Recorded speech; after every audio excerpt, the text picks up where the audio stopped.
items. I suspect there's going to be a rather lengthy meeting this evening. There's quite a bit on the agenda. And so before we get into that, I want to just highlight that this week, as a matter of fact, 2 days from now, Allison O'Toole, a teacher here for a long time in our school system, is being recognized at Government House by the Lieutenant Governor and Premier David Eby with the Community Award, which recognizes contributions to extraordinary British Columbians who build better, stronger, more resilient communities through volunteer or work efforts, dedication, and service. And I think hopefully there'll be a chance to talk a little bit more about Allison's contributions, but I wanted to make sure that ended up at the beginning of the meeting, not at the very end. All right. With that, we have a couple of three late items, actually. Two of them, I think, are listed on your agenda there, and that is this City of Prince Rupert 2024 5-year financial plan amendment bylaw number 3529. That will go on the agenda as 8F, and then 8G will be the City of Prince Rupert 2024 property tax bylaw 3530. There are reports on both of those within the. Are there not reports even on both of those? But anyway, the bylaws are in. Oh no, the report was last week. Thank you very much. All right, and then in addition to that, we have a letter from the Tsimshian Prosperity Society, which we'll put on as part of the consent agenda, and it will be item 6C10 or X if you're Roman numerals. And so that will be on the consent agenda. All right. With those changes, can I have a motion to approve the agenda? Councillor Randhawa, Councillor Forrester, any other items, additions, deletions? All in favor? Any opposed? Is carried. We then move on to presentation. We have a presentation from the Director of Operations Intergovernmental Relations with regards to the infrastructure replacement program, in particular the Year 1 corridors. Director Pucci. Thank you, Your Worship. I'm just going to set up here the slide deck.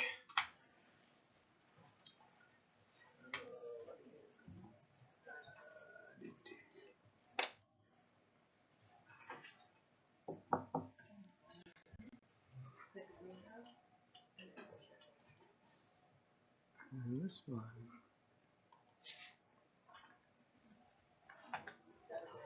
Okay. So thank you very much. This here.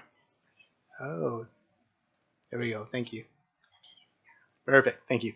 Thank you. Good evening, Mayor and Council. Tonight I'm here to release the Year 1 corridors and give Council and the community a bit of an overview of what to expect during the process of investigation, construction, and into the new infrastructure and the new corridors. Here we go.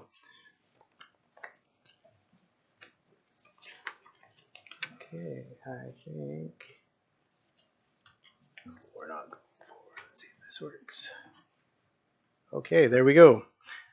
We're working. Okay, so to briefly go over how we got here, since 2015, the number of water service breaks has doubled, and the annual water main breaks have increased almost tenfold. The majority of the issue here is the condition of the asset, as most of the infrastructure was put in prior to 1920. So this creates what's called a bulking effect, and that is why it is failing all at the same time. As a result, we identified 26.2 kilometers worth of end-of-life and high-risk water mains that need to be replaced at about $130 million. For context, this is about 1/3 of our water system, and it's about the same length as driving from BC Ferries to the North Pacific Cannery. This slide shows the approximate locations of all of the corridors that need replacement over the next 3 to 4 years.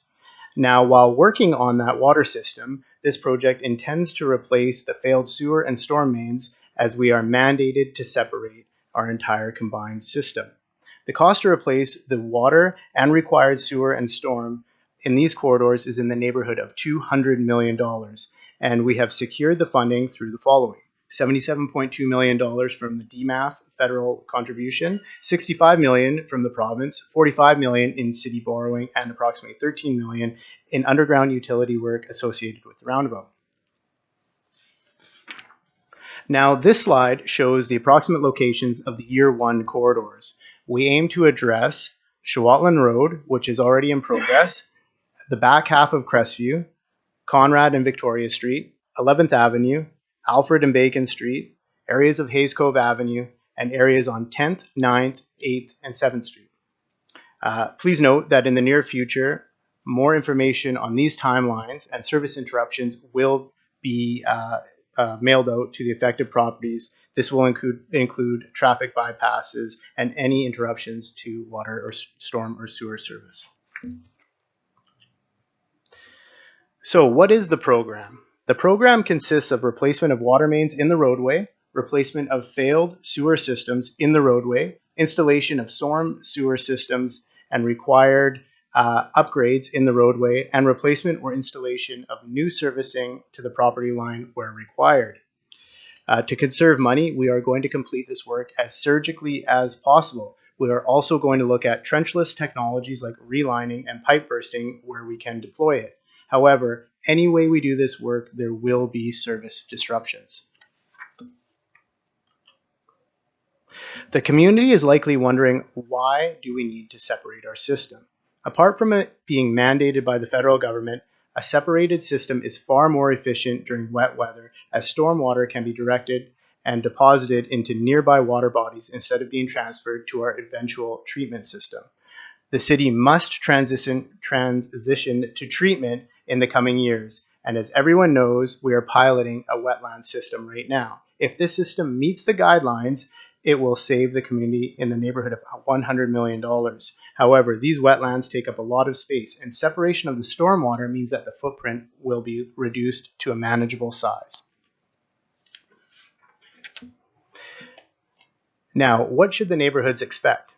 Again, more site-specific information will be sent out in a mailer soon, but we should expect during investigation that there will be a little bit of disturbance. You will see survey paint and paint marks everywhere on the ground. There will be detours for geotechnical investigation, some camera work in pipes, and just overall activity in the streets as part of the design. Then, during the construction phase, you will experience service disruptions, prolonged boil water notices, dust or muddy conditions, traffic bypasses, access to driveways may be temporarily lost, streets may be left in gravel states until paving windows, and we will have augmented solid waste pickup, like dumpster service, etc. What we would like help with is people moving their trailers and boats off the street. And let us know if any of the people in the households in the disturbed areas will have disabilities or health issues. Thank you. So we are excited to dive in and complete this work. And like I said, it will get messy before it gets better. We will be launching a communications page and strategy before any work starts. This will include regular updates, progress photos, and contact information for questions and concerns regarding the project. Lastly, what I want to end on is keep your eye out for signage that your street may be next. Download the city app to keep up to date on notifications. Review the website for any updates and follow us on social media. Thank you, and I'm happy to answer any questions. Great. Council. Councillor Randhawa. Thank you for your presentation. So, first question, when we starting this one? And the second question is like, let's say on our first year, right? Like one route, like let's say Sloan is not there, right? So, and in winter time, there's a break in Sloan Avenue. So instead of fixing that one, can we do like one block that time? Permanent solution that time, or we still be going by like a schedule? Director Pucci. Thank you, Councillor. So the first question on when will we be starting is we've technically already started. We have completed most of the design on Shawatland Road, which will be starting construction very soon. We're actually ordering pipe this week for it, and then design will start immediately on the Year 1 corridors. For your next question on a situation where Sloan breaks and it's not actually ready to go to construction yet. That's a tricky one because without a proper design, we may not be making the appropriate fix and knowing exactly how far to go and when. So those will be decided as they come up. If it makes sense to go a little bit larger than the actual break, then we will do that. But we will make sure that we're not, doubling the work. Anything that we do, we'll make sure that we leave so that we can tie into it at a later date. I think important for listening public to understand that the sizing of those pipes is really quite critical, right? Because the chlorination only lasts a certain amount of time, and if you put in too large a pipe, water doesn't move to the extreme end of town fast enough, and you have to go flush fire hydrants as we've been doing, and so that whole process of planning and sizing is really important. Yeah, Councillor Forster. Thank you so much. Really appreciate the presentation. A question I had, it was mentioned that we should, if we have somebody who is disabled or differently abled or has some mobility challenges, to let us know as the city. How would we do that? Because some Right. of our people don't have cell phones, so downloading an app won't work. Is there going to be a phone number, a paper form? What does Director that look Pucci. like? Yeah, thank you for the question. So all of the affected properties will be getting a mailer shortly. We just decided on the corridors within the past week and a half, so we're putting together a mailer, and that will have all the information to contact us on if there's mobility issues or disability issues in the home or health issues associated with water. Great. Councillor Adey. If I was on one of the affected streets and, my appointed date for the work to start, say on June 20th arrived, how long can I expect that I'll be disrupted for? Director Pucci. Thank you, Councillor. Great question. So it all depends on where you land on that street and where you are in the cluster. So we aim to have several work fronts going at once, and it'll be a rolling construction style. So it will always be backfilled as you go. So hopefully what happens is it rolls through, you have interruptions for a short period of time, and then after that you're able to move throughout the area unobstructed, and we've moved past your property and moved on. That's the intention of this. However, as our streets are sort of spider-like, you will have other disruptions and may have to be sort of moved around a little bit. Councillor Adey. And as a follow-up to that, I'm assuming having full access is not necessarily the same as having the road paved and finished. So getting the priority, I acknowledge should be to get full access back as expeditiously as possible. But I know that paving here is often subject to weather delays and what have you. So are we seeing, where do we see the final paving for these affected streets happening? Director Pucci. Thank you. Great question. So paving will happen during paving windows, and our paving windows are usually around this time in May up to September, mid to end of September. So all of the paving will be happening during that window. Yet the works will be happening all year round. So you will have areas of gravel that aren't within paving windows, but you will have access. But it will be rough gravel. Councillor Forster. Thanks. I assume the app will also have bus schedule changes, just because if a road is closed, yes, it's vehicles, but will the bus system be updated on their app as well as the city one? Is it just going to be the city one? How will people know? Director Pucci.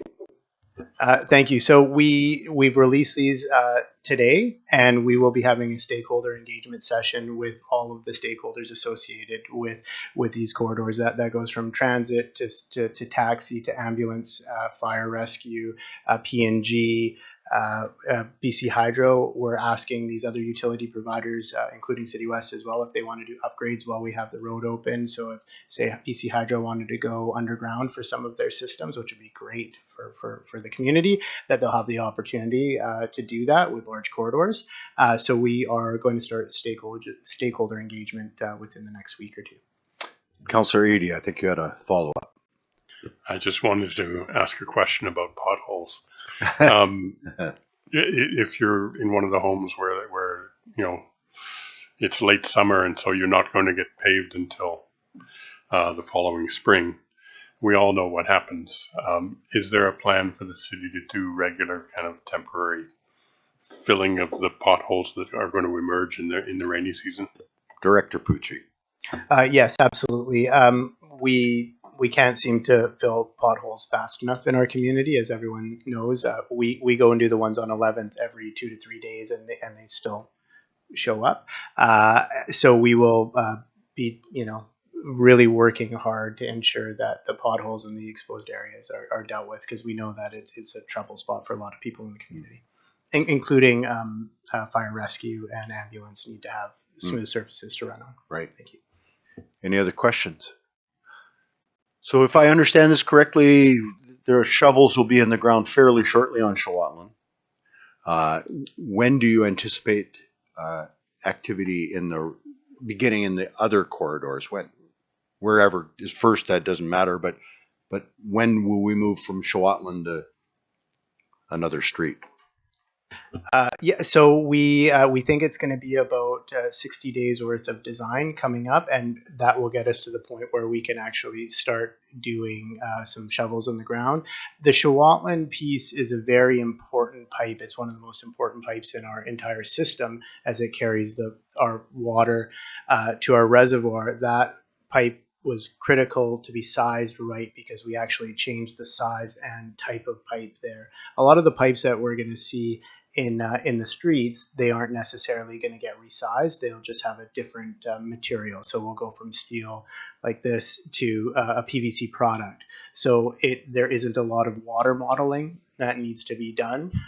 It will just be a re for size, as long as it doesn't need to be downsized. So what I'm saying there is the design time won't be as long as it was for Schwallen's. Okay.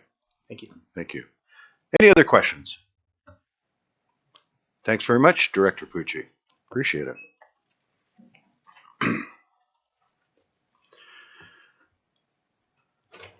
All right. We have a time for public comments. There are no members of the public in the room, but we did receive a letter.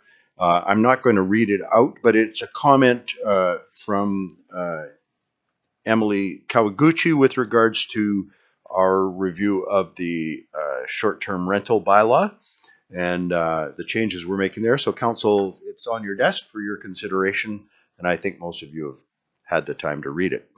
Thank you very much. We now move on to the consent agenda. There are a total of 10 items there when you include the one late item. What I'm going to do, council, and of course you can pull any others that you want to, but there are two in which there is at least an apparent conflict of interest, and I'm going to ask that we pull them from the consent agenda. And so those are item number C8 and C10.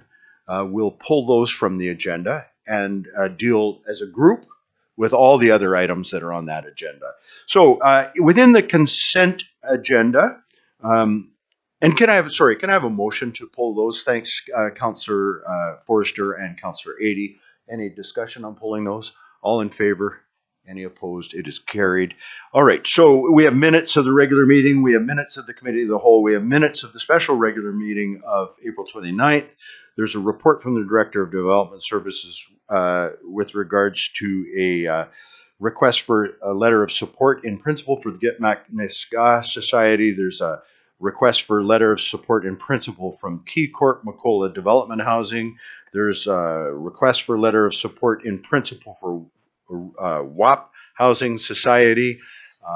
There's a report from the Director of Operations and Intergovernment Relations with regards to the Asset Management Planning Funding a program fund application, as well as a request to proclaim May the 16th for Moose Hide Campaign Day.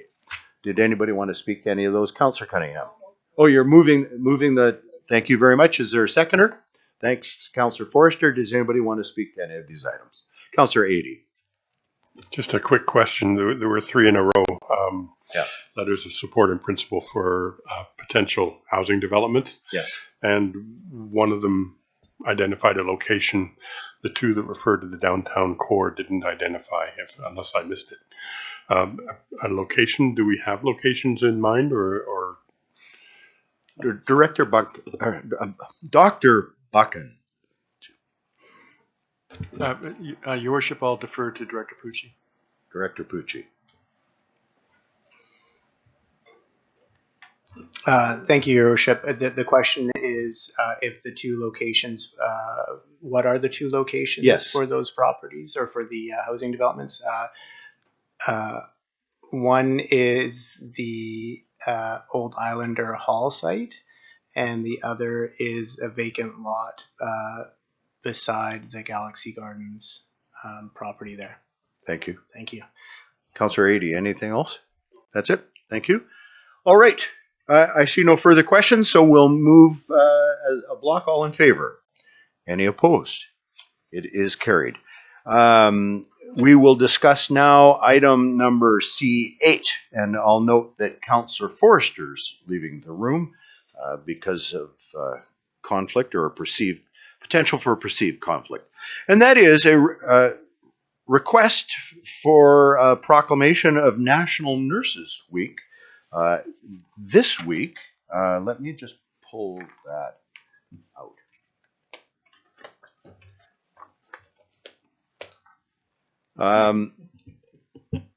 It's a request to declare May the 6th to 12th National Nurses Week with the theme of changing lives, shaping tomorrow. And obviously nurses make a big contribution to the health and well-being of all of us. Can I have a motion to that effect? Councillor Skelton-Morven, Councillor Cunningham, any discussion? All in favor? Any opposed? It is carried.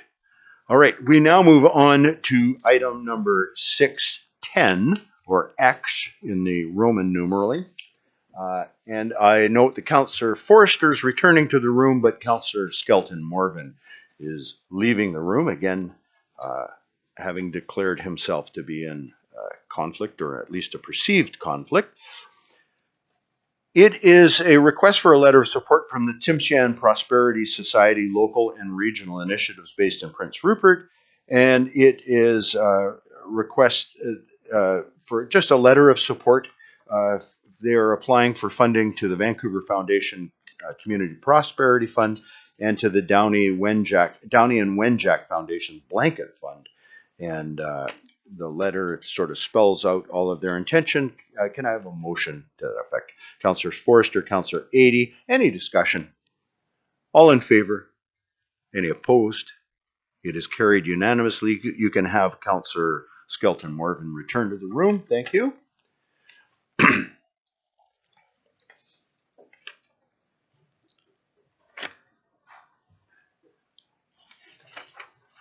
We now move on to reports. There are quite a number of them. And I'll note that for most of the reports, there is a matching bylaw to follow. So 7A is a report with regards to a rezoning application, but if you go to 8A, there is actually the bylaw that would enact that. So what you'll see with the reports, for the most part, not all of them, but for the most part, is just a recommendation that council proceed with consideration. So opportunity for council to ask questions, have a dialogue, whatever you want. But we will move the bylaw when we get into section 8. All right, so the very first one is a report from planning with regards to the City of Prince Rupert rezoning application. It's numbered ZBLA 2401 for lots 11 through 14, block 24, section 1, district lot 251, range 5, coastal district plan 923, zoning amendment bylaw number 353 731. And that is to a zoning amendment that would allow what is basically the liquor store that was used to be operating attached to the Belmont to move to the building that most people would know as the old Daily News building. The reason for the amendment is that there is a restriction within our bylaws, and the report details this more clearly, but citing liquor stores within 100 meters of another liquor store. And so this would waive that to make it possible for that liquor store to locate on that location. Any questions for the staff on that one? None? Councillor, we'll move it when we get to the, I don't need a motion at this point. When we get to the 8, when we actually have the bylaw, you can, I'll make sure you're the first to move that one. Councillor 80, question. I guess what struck me was that it's an effort to put a business that existed in contravention also, I would think, to the Right. 1 kilometer Correct. proximity, Correct. just based on the history of the community. So I don't think we're making a new problem worse. I think we're just restoring a situation that we had for many years, and that, in my view, was perfectly fine. It does beg the question, and I'm not sure that it's the time or place to answer it, but it does beg the question as to what's likely to happen to the buildings on the old property. I will go to Director, what's your name? Director Miller. Thank you, Mr. Mayor. It's my understanding that if this passes and should the business relocate, that the owner of that property will look to clean it up accordingly. So when we get to the bylaw, you'll note that it's to first and second reading and then to go to public hearing. And so to that effect, I want to remind council that where a public hearing is involved, you're certainly allowed to have an opinion in advance of any public input. You're allowed to have an opinion. What you must not have is a closed mind. And so it's important when you are having any interactions with anyone, you're free to state what you think as you see the facts today, but you have to have a mind that's open to being changed through the public hearing process. All right? Councillor Cunningham. One thing to note is that store wasn't in contravention of the bylaw because the bylaw was brought out after. The bylaw was basically brought out to stop Overweighty and Safeway from opening up beer and wine sales. At the time, we used to have a liquor store down by the Coast Hotel that disappeared, and that was within walking distance of other ones. So they were all existing before When they went in. Yeah, They'd before just the be- bylaw came in. So just to let you know. All right. Seeing no other, I don't really need a motion on this at all, do I? Your worship, the recommendation is that council proceed, which basically is a positive step forward. You deal with the actual bylaw readings Yeah. under the bylaw section. Yeah. So as a matter of form, your choice here is to not proceed or to table or proceed to with the proceed. bylaw. So we recommend that you proceed. Okay. So can I have a motion then that council proceed with consideration? Councillors 80 and Forrester. Any further discussion? All in favor? Any opposed? It is carried. We now move on to a report from planning with regards to the City of Prince Rupert trade licensing bylaw. And that is item number 7B. With a recommendation that council proceed with consideration. Can I have a motion to that effect? Councillor Forrester, Councillor Cunningham.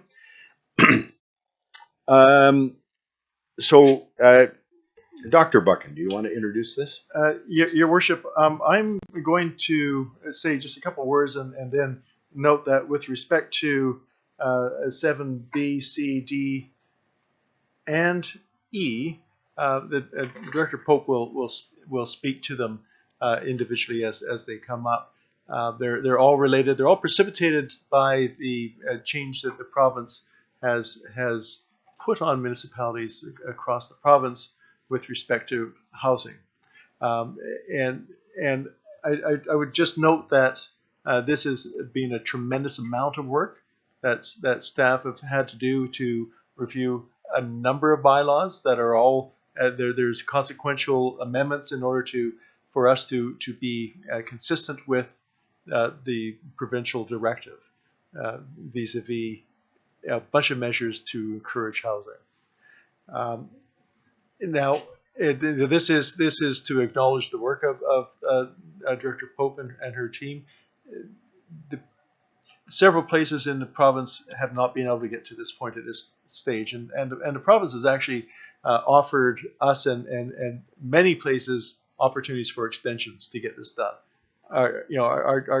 Our planning department doesn't need an extension. It's all here within the time frame originally stipulated. Excellent. So this is not a city initiative. This is the city responding and complying with provincial direction. Right. So and in that context, maybe just outlining what's in front of us. This report is to bring the city Prince Rupert trade licensing bylaw in alignment with that, because one of the requirements is under the new short-term rental legislation is that operators require a business license, and that business license did not exist prior to. So that's this piece. The next piece is a little bit different, but it's streamlining our development procedures, right? And the next piece is updating the municipal ticketing information bylaw, and then finally the zoning amendment bylaw, which all of them sort of intertwined here. All right. Is there anything in particular that you want us to know about the trade licensing bylaw? Director Pope, are you available? Yes, thank you, Mr. Mayor. So just to preface this being the trade licensing bylaw, this will be a repeal and replace. The existing bylaw is from 1982 with a series of amendments. So in order to introduce the short-term rental licensing requirement into this bylaw, we also took the opportunity to do a number of housekeeping changes. Great, thank you. I know that there's some appetite for council to consider the recommendation made by Ms. Kawaguchi. Is that better left to when we're dealing with the bylaw itself? I'm getting a nod. Yes. I think, Your Worship, I think you can do that in either place. Yeah. If it's proceed with consideration with an amendment to facilitate the less restrictive bylaw provision, then that could be made, and then it would just have to be repeated at the bylaw. But you could do it at the bylaw only as well. Your choice. Is there an appetite from council? Councillor Cunningham. Well, ironically, I had an inquiry last week about the same thing with the secondary suite, and our inspectors had actually gone and said it wasn't compliant with the bylaw. But what we were discussing, Councillor Adey and I, were that also that this isn't compliant with the provincial bylaw. So by making an amendment to it and bringing our bylaw in line with the provincial one, it streamlines it and makes it a lot easier. As long as it's in the secondary suite is in the primary resident. So you're making an amendment, a motion to amend. Yeah. That would allow for change the city's bylaw to allow for short-term rentals within a secondary suite within your primary residence. Yeah. All right. And seconded by Councillor Forster. So just to be clear, what we're saying is that council proceed with consideration with the following amendment as suggested. So on the amendment alone, any discussion? Councillor Niche. Yeah, I'm in agreement with that too. Ironically, I'm in a Airbnb basement suite as we speak right now in Grand Prairie. I think staying more aligned with the provincial one is better. I thought about this, and when you think about, someone could, if you're going to restrict people, well, they could just say, well, I'm not going to rent my basement suite. They could take the basement suite out of the system and essentially rent it as an Airbnb in their home, which would then reduce our water, sewer, and garbage collection on that site. And it would also, potentially reduce the value of their home on their assessment. So, for the amount of people that actually would rent a basement suite as an Airbnb, I don't really feel it's a big effect on the rental, but I do understand from the perspective of if people bought multiple houses and had houses, as rentals and Airbnbs. So I am in favor of keeping it more aligned with actually the provincial one, which would allow for it in a basement suite in a primary residence. There you go. Any further discussion? So, Councillor Adey. I just want to emphasize the point that was made in the letter of concern that there are a number of initiatives at work to try and bring professionals into town, whether that's in healthcare, whether it's related to industry. And I think that the point that's made in the letter is quite persuasive, that bringing this into line and allowing homeowners to make that choice might help make that part of the process of getting people to come to town to be just a little bit easier. So that's why I'm in support of it. Excellent. Dr. Buck. Your Worship, I just want to make it really clear that right now Council has, as a matter of fact, moved straight to 7E, and you're making an amendment on the zoning bylaw portion. So that's fine. I will just note that this is 7E, and then you can go back to deal with the next one, which would be 7B. So thank you for that. The reason, and it's my mistake, I just have highlighted that those pieces are also identified in this report. And so because this whole thing is so intertwined, correct?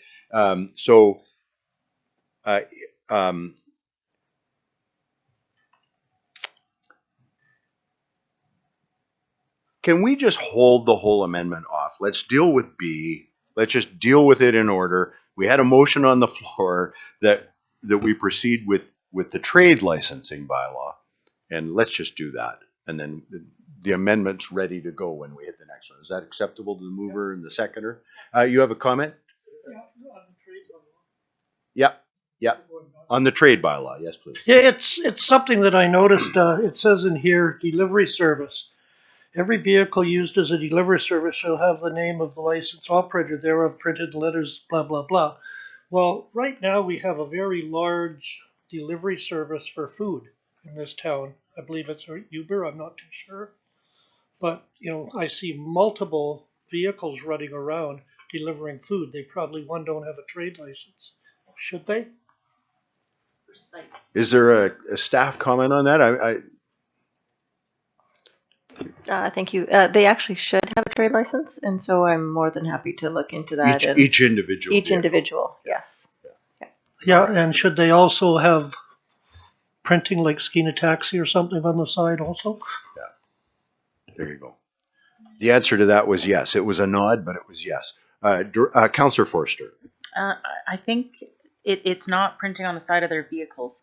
Similar to if you go to a lot of different places in the Lower Mainland, they just have a little placard that says sits in the windshield. Sits in the back windshield. Yeah. As long as it's identified. As long as it's identifiable as a delivery vehicle. Most of them that I see running in and out of restaurants don't have anything. Right. Notes are being made. All right. Back to the report with regards to the trade licensing bylaw and the motion that council proceed with consideration. All in favor? Any opposed? It is carried. We then move on to the Prince report with regards to the City of Prince Rupert Development Procedures Bylaw number 3533 and a recommendation that council proceed with consideration. Councillor Adey, Councillor Forster. Again, this one is a rather interesting one in that it part of what it does is it delegates to staff decision making on development permits, particularly with regards to variance permits, but defines and restricts what would be considered minor. We deal, as you know, and I really guess I'm saying this for the public because if you're listening, you haven't perhaps read the report. A huge number of the variance permits that come to council are, you're replacing a deck and it's roughly the same replacement, but it extends just a little bit and it's so routine. We just commonly say yes, but our procedures require that it come to a council meeting, that it go out for public comment, that it come back to a council meeting, and depending on how the council meetings fall, it can add another 2 months to somebody's process rather unnecessarily. And so the intent of this is to clean that up. Dr. Buchan, did you have any other comments with regards to the bylaw? No, Your Worship. All right. Councillor Adey. This is probably a question more than a comment, but my understanding of this is that what happens now is a lot of public input is shifted away from the specific case-by-case building of decks and what have you, and shifted most specifically into the official community plan designing process, which is a much bigger thing. So I guess what my comment is that it would seem to me that it makes the official community plan process even more significant than it already is, and it is significant. My question is, I think that we now have to go to redoing the OCP every 5 years. And if I'm remembering correctly, that means that it's coming up again in fairly short order. So my question is, first of all, do I have the big picture correct in terms of that comment? And also, when then are we likely to start doing the next OCP? Dr. Buchan. Your Worship, I would advise that Councillor Adey does have that perspective, I think, correctly interpreted. And in terms of timing, I will defer to Director Pope. Director Pope. Thank you, Mr. Mayor. So just to clarify a few things in this amendment to the development procedures bylaw, there's a couple changes, one of them being the alignment with the provincial guidelines on shifting, as Councillor Adey has described, shifting it towards the upfront planning piece, the official community plan. And that's really tied to the removal of public hearings as an option for housing, for rezonings related to housing. The delegation to development processes is aligned with housing or changes at the provincial level from a couple years ago that allow minor variances to be delegated. It is all within an effort to increase opportunities for housing development and redevelopment, but not directly tied to the changes from last year. Now, in terms of the OCP timelines, right now, the OCPs have to be updated to align with the housing needs assessments. So the province wants municipalities to be allowing the required number of housing units that are identified within the housing needs assessments, and those need to be updated every 5 years. So the official community plan needs to change its housing section to align with its housing needs assessment every 5 years. And then other opportunities to update as needed by the municipality or determined by the municipality. But that's primarily being driven by the housing needs. And with the amendments to the Local Government Act last year, we are actually required to update the official community plan to align with a new housing needs assessment this year or within the next 2 years. So by the end of 2025, we will have needed to make amendments to the official community plan to align with the housing needs assessments. And the housing need assessment needs to be completed by the end of 2024. After that is updated, then it needs to be updated again, I believe, by 2028, and then on a 5-year cycle following that. Does that make sense? All right. Thank you very much. Councillor Niche. The one question I had was the one point in there about allowing the change to be passed by staff for like 1 story more on like on changes. Like if somebody wanted to apply for an application to put another story on, because it sounded like it was either 10% or another story. So, I can understand when that comes to an apartment building, but does this also account for a house? Because if all of a sudden, that is being put in staff's hands to add another story on a house, and they're allowed to do that, that could cause a lot of issues. So I just need clarification on that. So just for clarity, you're right. It says 10% or 1 story, whichever's less. So you couldn't go more than 10% above. That could include a full story if within the 10% there's. Am I correct, Director Pope? That's correct. So on a single family home or a duplex, the 10% would end up being less than a full story, meaning that there may be an allowance of a variance of part of a meter and a meter maybe, but it would never allow up to a full story on that side of home. Yeah. Can I just add to that too then? So the only thing that I will say is that the height variances to me is the one that's always been the most contentious issue. So I personally would think that would probably be one of the few things that I would like to leave in the hands of council, because I really do find that out of any of the times that we've had people have issues, it's always been over property heights. And it may not sound like a lot, 3 or 4 feet, but 3 or 4 feet can add a drastic change to somebody's view. And I would hate for staff to take the punishment on that one, where I think it's probably better kept in council. But the rest of it I have no issue with, because most of the time it's just small deck amendments and stuff like that. So, Councillor, are you making an amendment? Or you want to amend? Yeah, I would like to amend that just to take the height one out of it. At least in residential, I just think that would probably be better for us. All right. And is there a seconder to that? Councillor Cunningham? I'm just going to go to Dr. Buchan for comment, and then I'll come right back to you, I promise. Dr. Buchan, any comment on that? Your Worship, no, I think that is a reasonable position for council to take.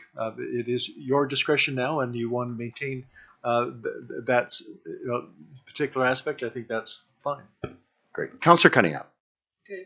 I'm right along with Councillor Neese on the height, but one other aspect of that I thought we should look at and possibly take out is parking, because it's another very contentious issue that comes up with rezoning or variances. And those two are the only two that I don't think could just be handed to staff, because it could come back. The other thing I'd like to see is whenever there is a situation where staff says a person or contractor or somebody can't do something, the process of appealing to council, there's a form that they can hand to them. This is your alternative. The process is in here, but it would be good if they were actually made aware of the process to appeal it, because some people would just walk away all pissed off. Whereas if this is how you can, this is my decision, but here's how you can appeal it to council. Yeah. I think that, but the 25% parking, I think, could be a contentious issue, especially in residential areas. If somebody wants to put something commercial in a residential area and things like that. Those are the only two. The height, I totally agree with. We've had that a couple times already, and it's one of the few variances we've refused. And it was only going to be a change in the roof line. In a residential area, change the whole. It was the one house that was going to stick out like a sore thumb.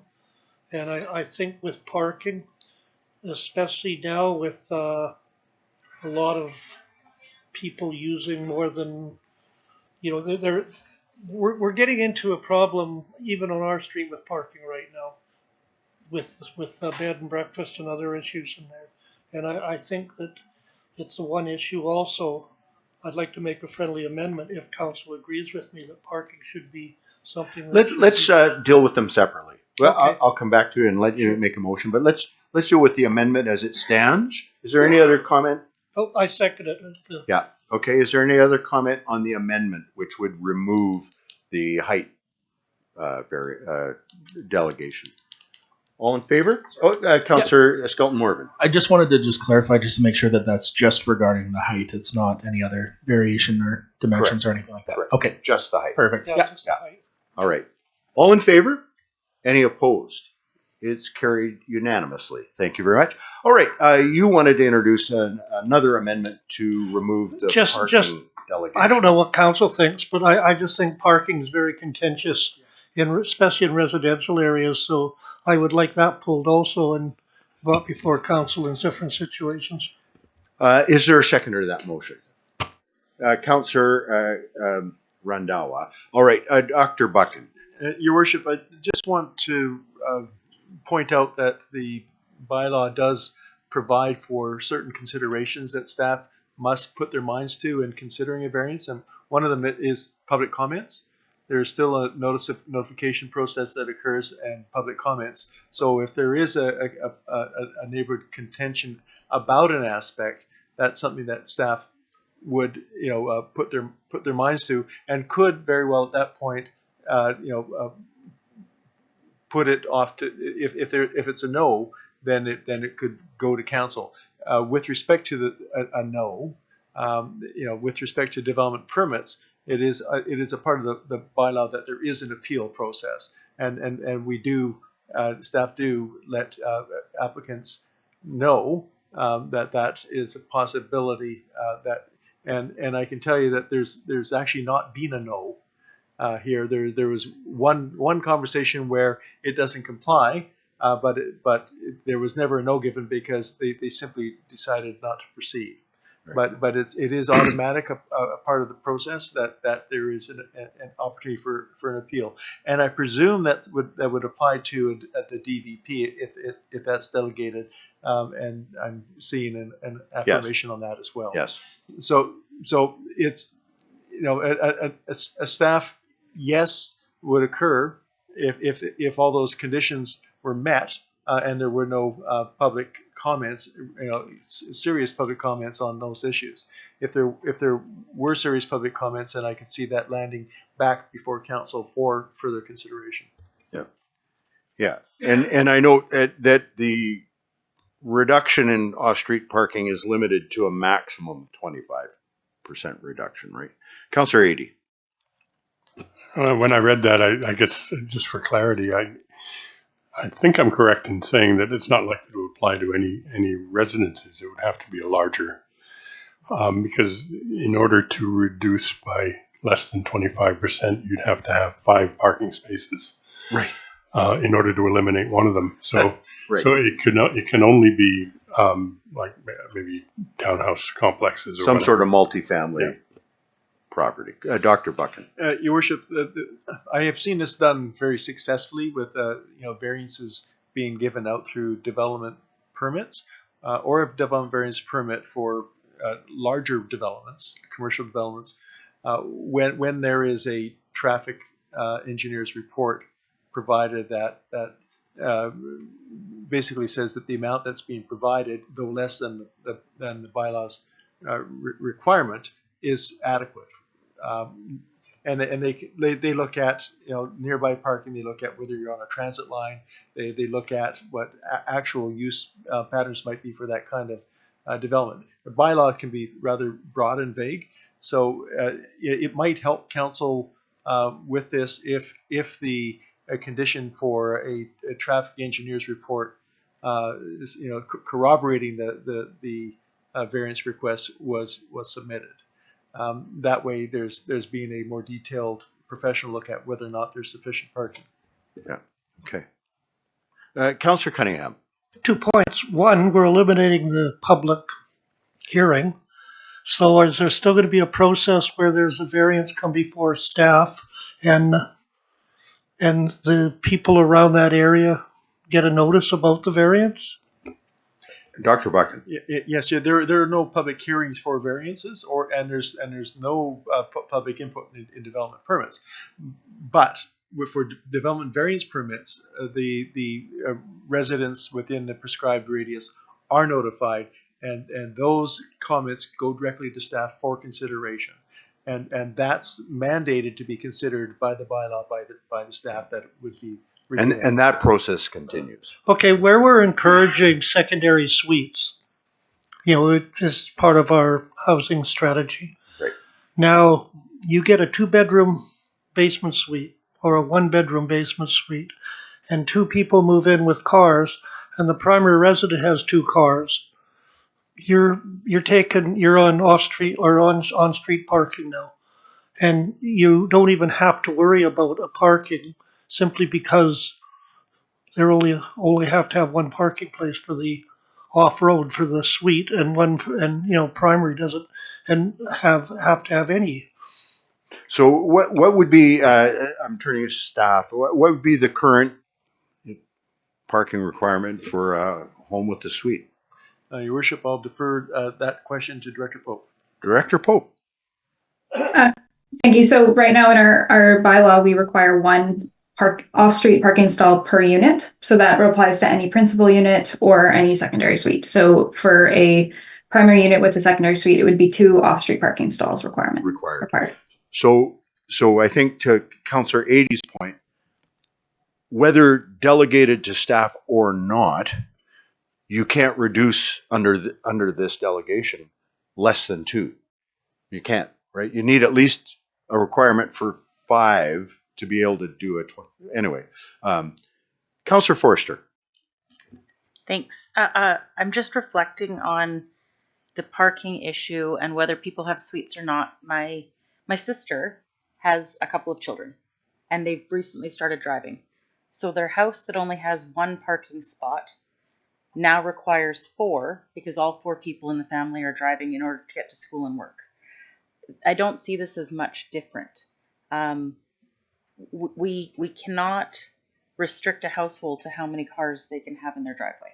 No matter how we look at it, whether you have a secondary suite or not, it's a person's prerogative to, as long as their off-street or on-street parking vehicles have correct insurance, licensing, all of that.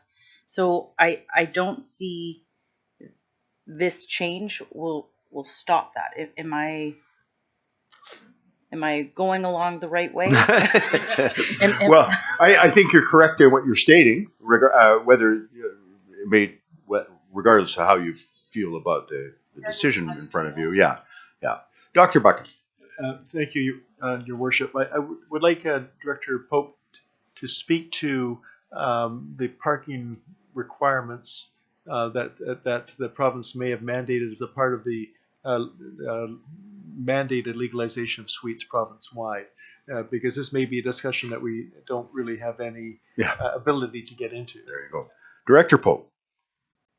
Thank you. So the mandated requirements that Dr. Buchan is referring to, that will be coming forward to council in a separate bylaw, but there's several requirements depending on proximity to transit, the size of the community, etc., on whether municipalities are able to actually require parking for certain stalls. So, for example, where there's a frequent transit area, so if you live in a community with frequent transit, for lots that are within a proximity of bus stops on that transit route, you would need to require up to 6 or allow up to 6 units on those parcels, and you would not be permitted to require off-street parking.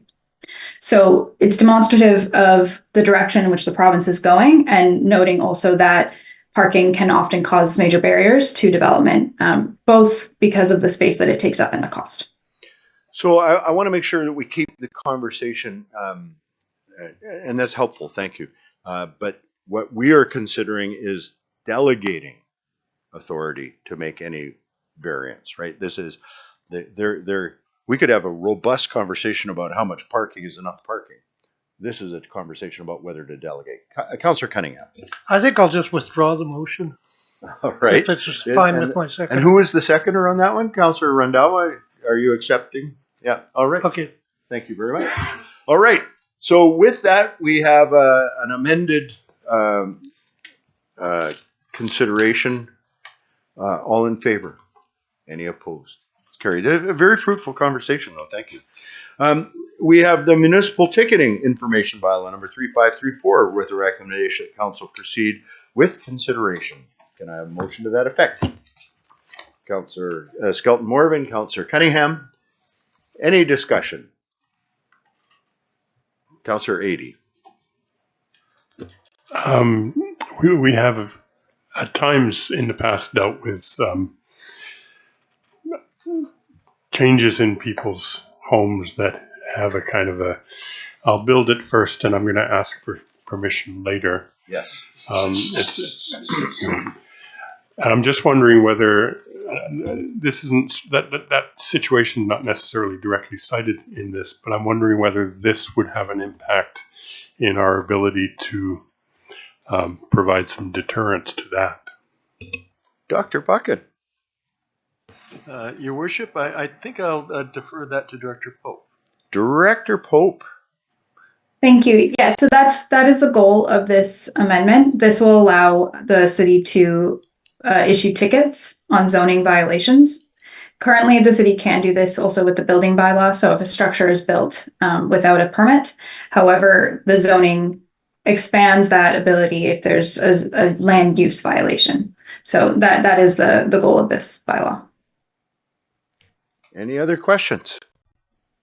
All in favor? Any opposed? It's carried. We move on to the report from planning with regards to the City of Prince Rupert zoning amendment bylaw number 3535. And this would be a great place to insert the amendment that we spent some time discussing earlier. I can't even remember who moved and seconded that amendment. Director Miller. Thank you, Mr. Mayor. It was Councillor Cunningham, Councillor Forster. Councillor Cunningham and Forster, are you prepared to make the same amendment as before? All right. Any further discussion on this zoning amendment? Councillor Randhawa. So, Mr. Mayor, like the idea behind Airbnb, like 3 months minimum period, right? You can't rent less than that. Yeah. But there's this new amendment, right? If you own the primary residence, you can rent like your basement for Airbnb, right? So, correct. So who will be watching there, like city or province, like where you get the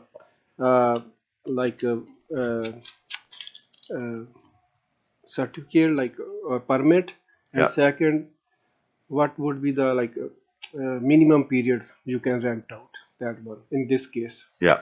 So thanks for that. So just for clarity for anybody listening, as we amend this, there is under the provinces, and we're going to align, assuming it goes ahead, provinces 90 days.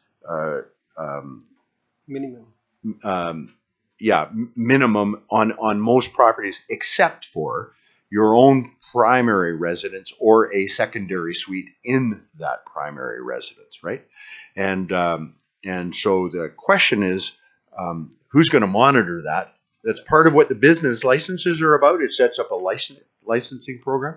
The province is going to do some monitoring on a sort of global basis and assist. But should I go to Director Pope, Dr. Buchan? Director Pope, do you want to speak to the enforcement side of this?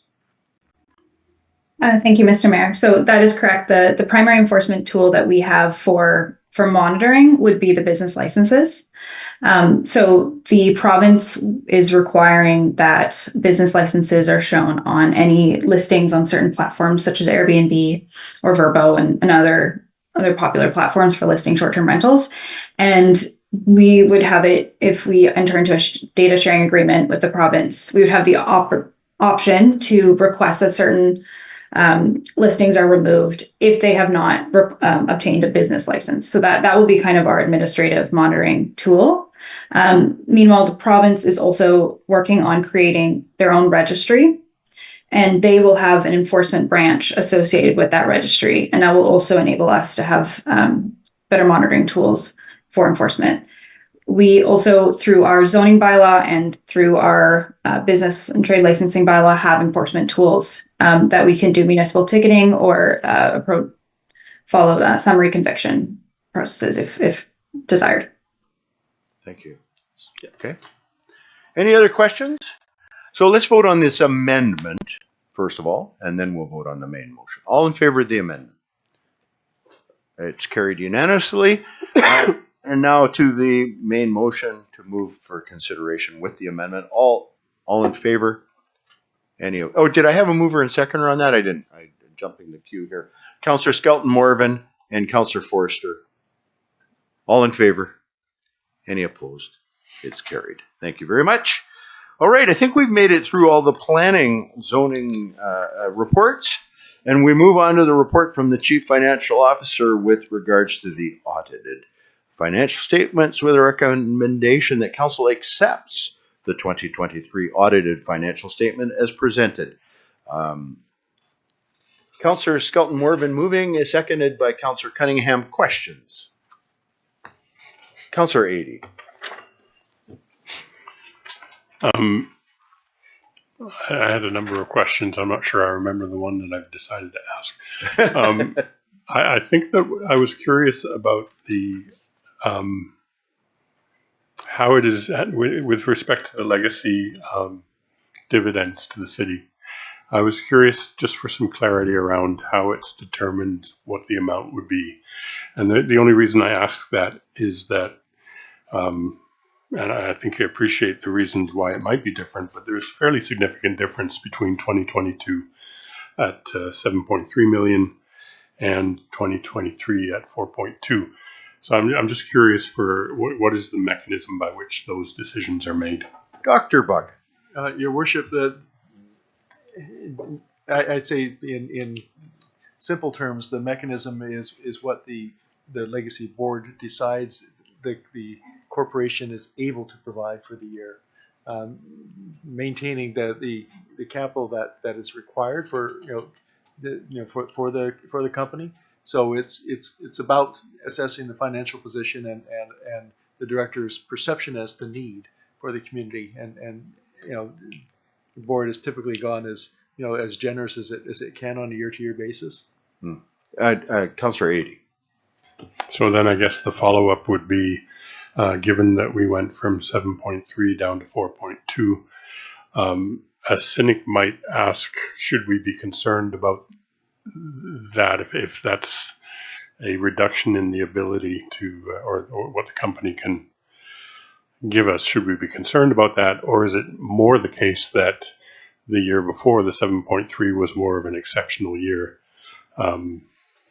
and that the needs were greater and the company stepped up and met them? Dr. Bucket.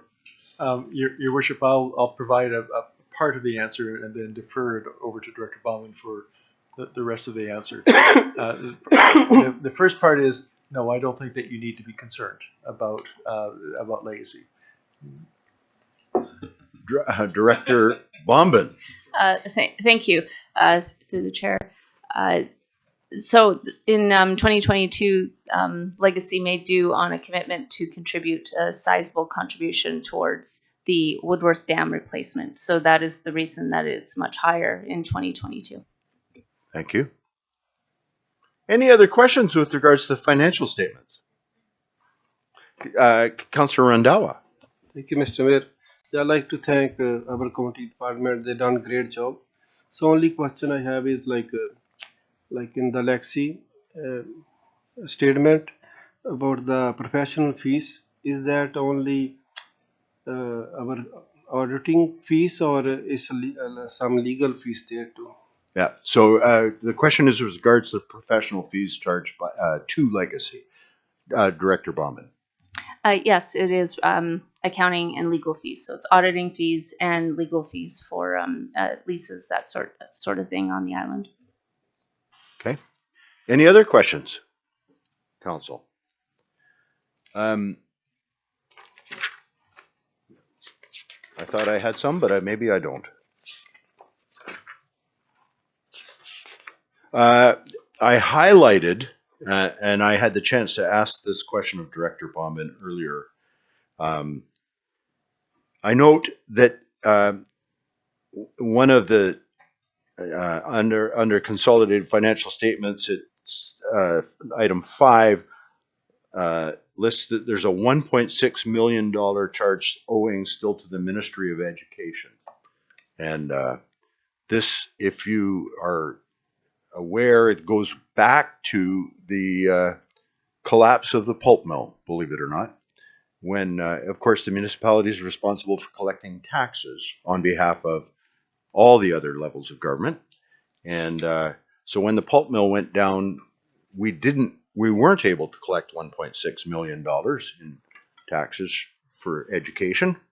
And we refused to send $1.6 million to the province as a result.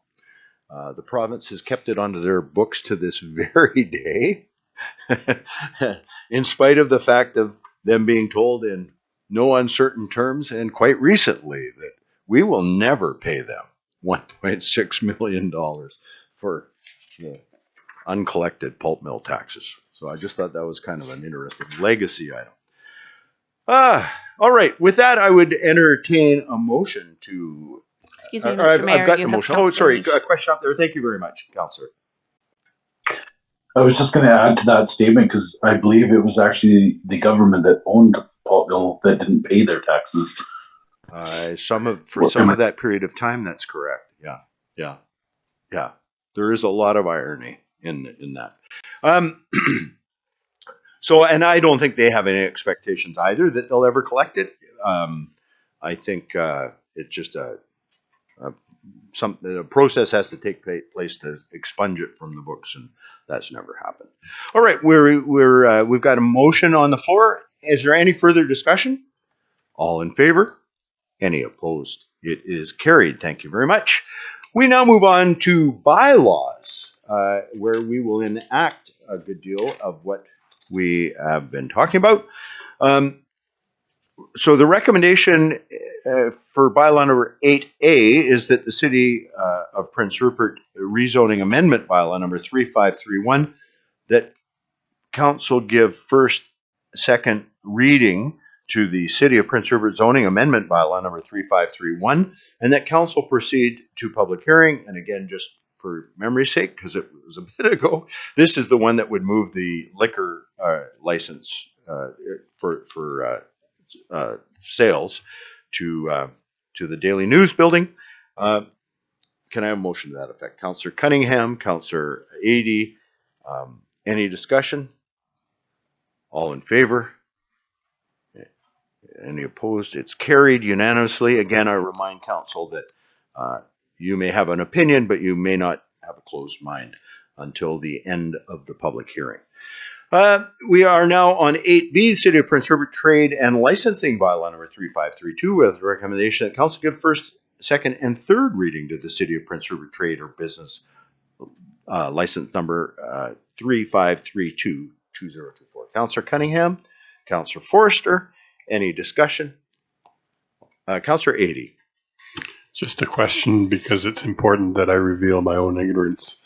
What is the difference between the ones that we are moving first and second and then going to public hearing, and this one, for example, and two that follow, where we're doing first, second, and third reading and presumably not going to public hearing? So the difference is we're on the one we're actually changing the licensing bylaw. That the other is an amendment to the to rezoning.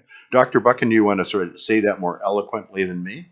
Your Worship, that's essentially it. When we have to go to public hearing occurs after second reading, so we don't go to third right away. Right.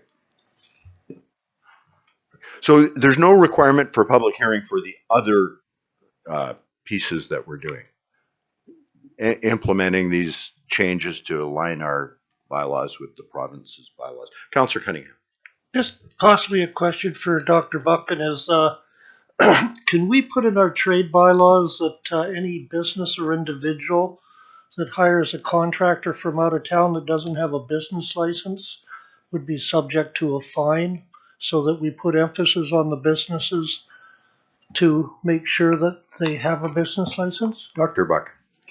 Your worship, I'm happy to take that back to staff to review before this comes back for further reading. Excellent. Thank you. I noticed that in the schedule of fees, and this is probably intentional, I just don't know why, there is no fee associated with short-term rental. Is that purposeful? Is that an oversight? Schedule B fees. Your worship, I'm not aware if that's purposeful, but I'll certainly ask staff to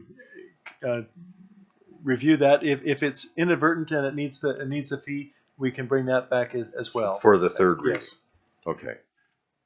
All right. Thank you very much. Any other questions or comments? All in favor? Any opposed? Carried unanimously. We now move on to 8C, which is City of Prince Rupert Development Procedures Bylaw, number 3533. And with a recommendation, how do we want to do this? This is the one where we had an amendment for to change the delegation on Your worship, I think that the resolution could read subject to removing the clause for the height variance. Correct. Okay. So the recommendation that council give first, second, third reading to the City of Prince Rupert Development Procedures Bylaw, subject to the removal of the delegation of the height variance. Councillors Forster, Councillor Rundawa, any discussion? All in favor? Any opposed? It is carried. We move on to the Municipal Ticketing Information Amendment Bylaw number 3534 that council give first, second, and third reading to the City of Prince Rupert Municipal Ticketing Information Amendment Bylaw number 3534. Can I have a motion to that effect? Councillor Rundawa, Councillor Adey, any discussion? Councillor, okay, all in favor? Any opposed? It's carried. We then move on to the City of Prince Rupert Rezoning Amendment Bylaw number 3535 with a recommendation that council give first and second reading to the City of Prince Rupert Bylaw Amendment Bylaw number 3535 and that council proceed to the public hearing. I'm wanting to know how we can insert the change in that to bring the short-term rental into alignment with the provincial. Yeah, Your Worship, I'm gonna. I think you've already made the amendment with the previous one, so Yes. we can read that out for you, and you can say to include that in the resolution. All right, Director Miller.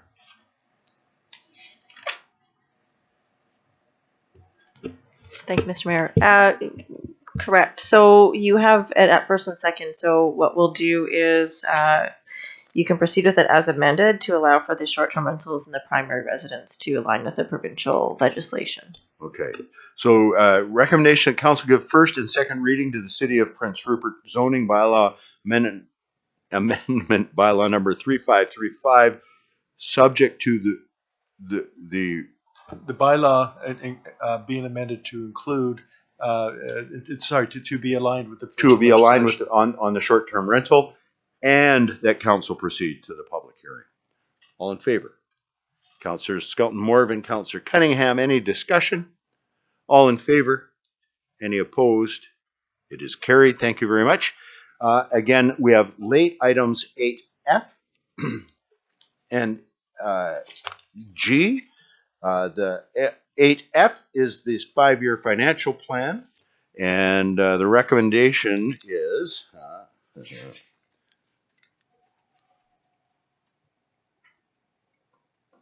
that, am I reading this correctly? That City Council, the Council of the City of Prince Rupert in an open meeting assembled and acts as follows. Schedule A attached. Is this correct? Am I reading this? Mr. Mayor, at the previous special regular meeting, the bylaws passed first, second, and third. So this evening, the recommendation would just be fourth and final reading. All right. Okay. So thank you very much.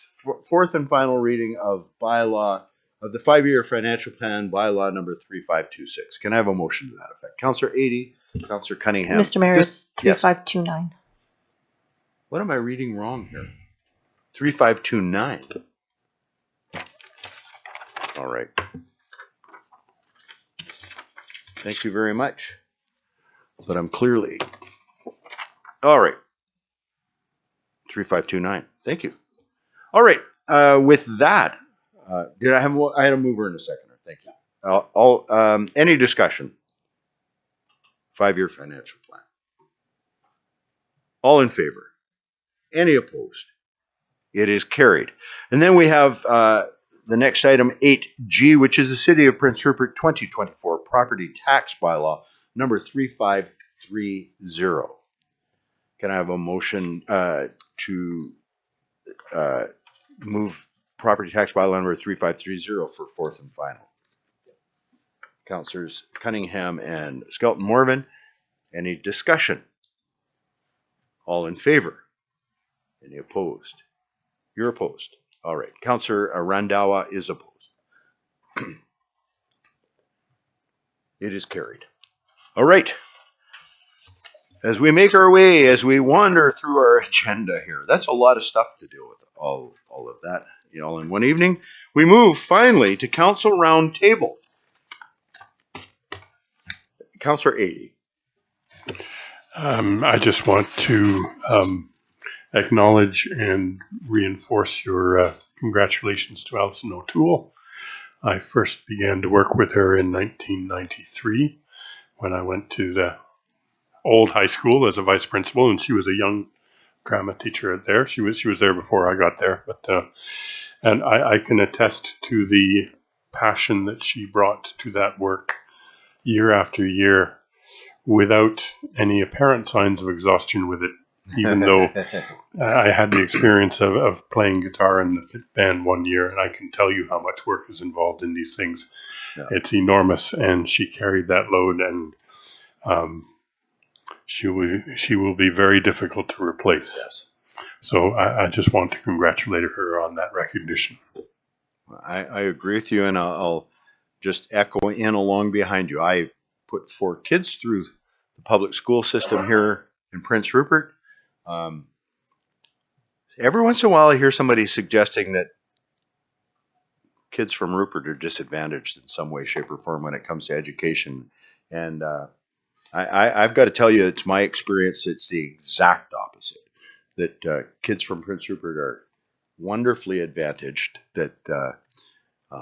And Alison O'Toole is one of a number of reasons why I say that.